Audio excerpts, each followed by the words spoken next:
Puno ang schedule ng mga atletang Pinoy sa susunod na taon. Kaya naman ang Philippine Olympic Committee tiniyak ang buong suporta sa mga laban ng Pinoy athletes. Yan ang sentro ng balita ni Rafael Bandairel.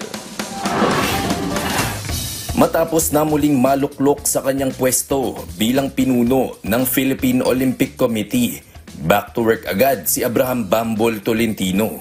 Yan ay dahil napakaraming international competitions ang lalahukan ng Pilipinas sa ilalim ng kanyang susunod na termino.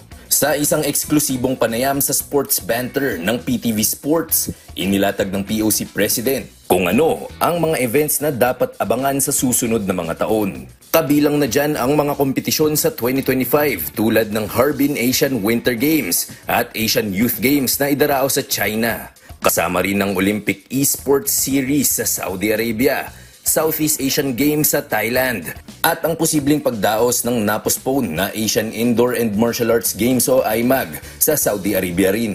By January, let's roll our sleeves and first order business, focus on those international competitions.